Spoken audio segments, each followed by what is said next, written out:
San Jose, I played Quidditch. How many of you ever played Quidditch? So you're a lot smarter at San Jose than San Jose. I played in the goal. I don't know if you ever played goalie in soccer.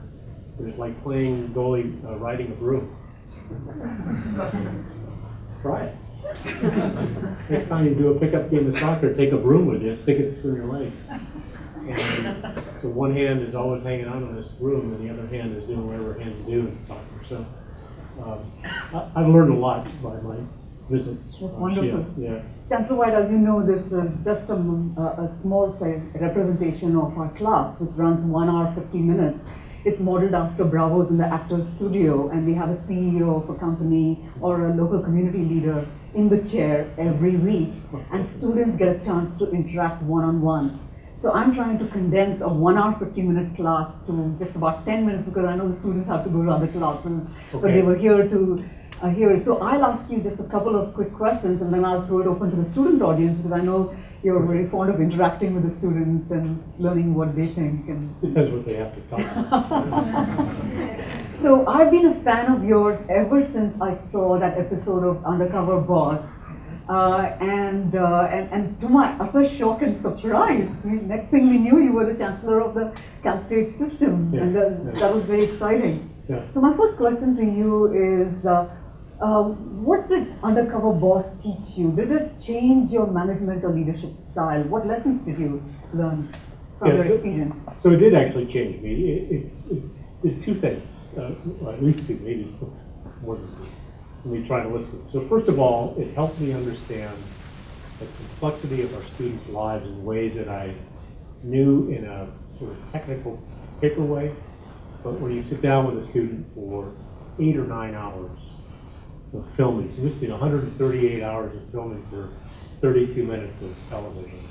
There's a lot of stuff that goes on you never see on TV, but I learned a lot in that 136 hours, of which, each day, 7 days of filming, 8 days of filming, each day was a different student. So it gave me it brought to life the complexity of the real life that our students have, whether it's a sick parent, or financial issues, or I don't know, the most difficult parts of South Central Los Angeles at our campus, and so on and so forth, where it was really like to be a student at the University of California. It was amazing. Secondly, is I was a very active faculty member in a big research career through 1996, I would say. Most of the time at the University of Michigan, and then for about 5 years at UC Berkeley. And I got involved in serious academic leadership, and one of my hardest personal decisions was to stop doing science. I just didn't think I was good enough to do both good science and good leadership, so I had to make a decision. And then on this show, having a chance to sit down with faculty members and think about their careers, where they were. Some were senior accomplished full professors who've been through everything and closer to my age, and others were the entry-level faculty, particularly the woman I worked with in chemistry as an assistant professor, and to sit down and chat with her a little bit about her journey and her fears and what's working and what isn't was helpful to bring me back to the current faculty issues. And then I think the other thing that I learned was, I was very proud of what we were doing there, but my pride factor went. Guys like me always hear about what people don't have, rights. This is, I'm looking ticked off at this. And so if that's all I ever heard, you get pretty jaundiced, right? But when you get out in the students and faculty and the staff people, they're proud of what they're doing and what they do have. They're more than a half full kind of attitude. And so it helped balance me with, well, I'm going to go out and grovel for resources to get more stuff, more people, more things going. But I was very proud to see that people were working day and night to be successful with what we did have. And that is a very good point of calibration for a person, a CEO of a company, I suspect. Well, we don't think of universities as companies, and you have to know that we're a $6 billion a year enterprise. And I have 44,000 employees. And I don't know how many square miles of roof. I'm trying to get our physical plant in a square mile number So when I go to Sacramento, I can say, you know, you're not giving me any money on preventive maintenance, and yet I've got 135 square miles of roof. How do you expect me to keep the rain out? There you go. That's what I learned. And over 437,000 students. Right, right. Yeah, so it's a 1,000-mile campus, and from the coast to the out of work. How many of you did this visit? All right. When you're really bored, you got a day, go out to Zizek. We had a desert resource study. Went out at Zizek, drive to Vegas, ZZYY at yeah. You go down that road, there's a Cal State desert research facility there. And then you get back on the freeway and you speed down the hill and you get a ticket. And you go to Vegas and try and get the money back and pay for the ticket. There's a coherence to this. It doesn't make sense. You know, I have a ton of questions for you, but we hope you'll come back formally in the executive Yes. chair. Let me throw it open to the student Please, yeah. audience. Guys, if you have questions for the Chancellor, I can bring the mic to you. Questions? Introduce yourself and ask the question. Hello, my name is Robbie, and I just wanted to know what was the single most largest obstacle that you had to overcome on your way to becoming a chancellor, and how did you overcome that obstacle? I think the single most challenging thing is I've never felt like I fitted. I've always been an outlier. Now I'm an immigrant. So when I got to Northern California, I was 9. And all I wanted to be like the guys next door who played football in the front yard. And my family never, football in Argentina was soccer ball, right? And I had an accent that was a lot different. And so all along I sort of, I've tried to assimilate, and I've always felt like I never quite made it. And I'm not complaining by any means, but so I think that created a little drive in me to succeed. I'm naturally curious, and the reason I'm a chancellor is because I broke my arm in high school football.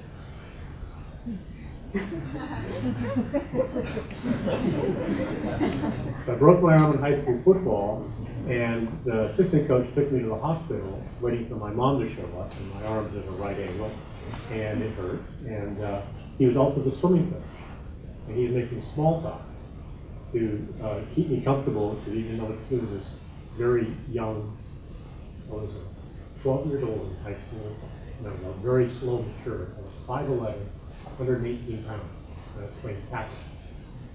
It's amazing other things we can do, right? Fast forward, he said, why don't you come out for swimming? I went out for swimming. I never swam before. And by the time I finished high school, I was a pretty good swimmer. I got actually a college scholarship to swim and play water polo. Instead, and I'm first generation, so my role model was, this guy who was successful as a teacher and a coach. That's what I'm like. That's why I started. In fact, for many years I coached swimming and water polo up in the Bay Area. I coached at Berkeley, I coached age group, I coached community club, I coached high school. And then I decided I wanted to coach at higher levels. So what do you need? I need a math. I want to coach actually at a 4-year school. What do you need? You need me or something. And I looked at Berkeley. And they got a PhD involved in science. Well, I decided I didn't want to coach anymore. I wanted to do science. What do you do after you get your PhD? Well, where should I go? Well, there's a pretty good medical school in Michigan. Okay, I'll go there. So there was no master plan, but it was opportunity and this natural curiosity, and always feeling like I had to claw a little bit more to get in. And the best example is when I became a chancellor of one of the UC campuses. Is I went to the first meeting, and there's a Nobel laureate, a MacArthur Fellow, a National Academy of Science member, and a swimming coach. and so I've just been very proud of what I've accomplished, but always felt like I needed to be myself and be really engaged with people I had a chance to work with. And the common thread from coaching to chancellor is really the notion of goals and teamwork. You got a water polo team, you better get good enough set of people and decide your goal is to get that ball in that cage more times than the other guys do. If you run a lab, the goal is to find science that you're interested in and get students, postdocs, and grants to be successful. If you run a department, you want to get the faculty and the students and the staff pushing on a curriculum. If you run a college, a school, a university, now a system, it's what's the core goal here? For us, for me, it's the student learning experience and faculty creative experience. It's a very core of what I do. And everything else better relate to that. And so my decision process is what's our goal and how does this decision help us get there? And secondly is to say, what kind of resources, what kind of team do we need? What skill sets do we need to make this the most enriched learning environment for the heterogeneity of the students that we have across the state? So the common thread for me is that goal setting, good people, enabling them to be successful, and holding them accountable, and finding resources to be successful. Like an old coach, you break it down to the simple, you block and you tackle, or you throw, or you whatever the sport happens to be. That's the way I've approached life. And then the obstacles have been I didn't fit. And I said, look at my record, give me a chance. And so I've had some very good luck too, very good luck. And that's just something. I guess maybe the final thing I would say from a leadership point of view is I don't think I would have become a department chair at the University of Michigan if I hadn't been good at being an assistant professor. And I wasn't going to be a good assistant professor at the University of Michigan if I wasn't good at being a postdoc. And I wouldn't be a postdoc if I was. My point is that whatever you're in at the moment is to exceed expectations as best you can, because that then opens doors you don't even know exist. You get to the next level of something, and then you just do well or even really good. That's great, but it's not going to open that next door.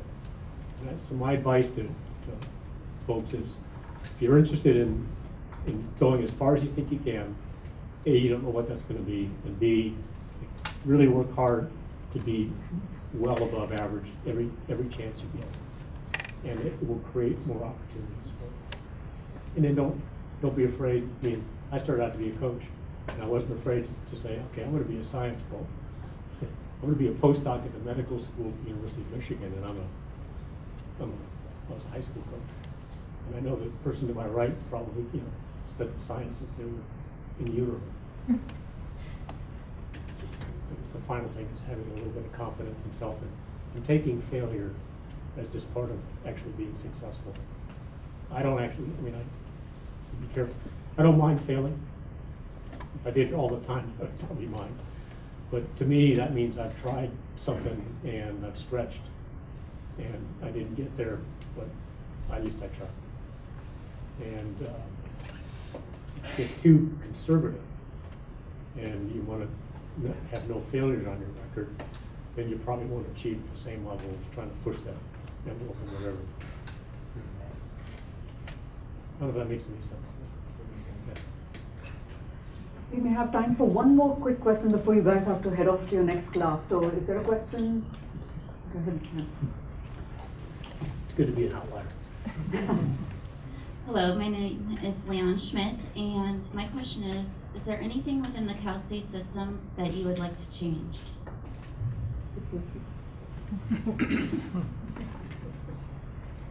I think what I would like to change is the public's understanding how important we are to California and the nation. Not just for our students and our alums and the employees, but for everybody. And our story hasn't stuck well enough yet. People don't realize that when you read in the paper, CSU asked, so after the last trustees meeting, it's probably made the papers down here, certainly did in LA and up north.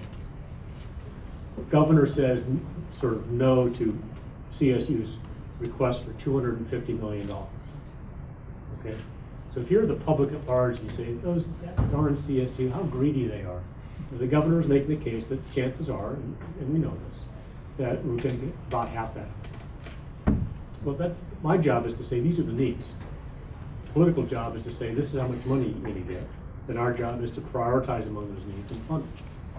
That's how the system works. But the soundbite was CSU asked for $250 million. Well, I wonder how many people that live in San Marcos knew that that was actually money for this community, right? And that's my point, is how do we get the CSU brand connected in the 23 sites plus the Zizix and the marine laboratories at Moss Landing and all the other seven of those. So when people hear CSU is seeking something in the newspapers, they know it's going to help their community in San Marcos or Stanislaus or Bakersfield. And all of a sudden they go, oh, they're not greedy, they're trying to help us be successful. So that, if I could change one thing, it's getting our story to stick in a different way. When I say that we have 1 in 10 employees in California as a CSU graduate, people stop and think about that, they go, wow, I had no idea. When you say Steven Spielberg, how many of you know who that is? CSU graduate. I was with Jeffrey Katzenberg. Who knows who Jeffrey Katzenberg is? DreamWorks. Animation. How many films? I don't know. All the cool films now that are animated. That's DreamWorks. He says, Tim, he says, I can't run my business without CSU. I said, come on. He said, yeah. 160 of the employees in the Glendale campus are CSU grads. From creative folks to technical folks to operations folks to accountants to, I said, I can't run it without you. So I asked him, would he stand up and say that publicly? And he said, yeah. So we're gonna make a little video. Hi, I'm Jeffrey. I make cartoons. And the California State University is essential to my business. So that's what we're gonna do. They have a little something running across the screen. So I get 10 of those from the names that everybody recognizes. And then get that out somehow to stick. Tell our stories so people know we're not about us, we're not about being greedy, we're about creating economic development and social mobility, keeping people out of jail, off social support systems, healthy communities, smart, community with educated people. We've got smart people on the Park District Board and the Ed Board, and oversight of police, thinking about transportation, and all the things that make a healthy, higher quality life for everybody come when you have people who understand that who are culturally competent. So that's a big story to connect. If any of you are storytellers, help me out tell that story. There's one of me, but that's one, if I do anything well, it'll be that. At least I'll try. Chancellor White, thank you so much for spending this time with us.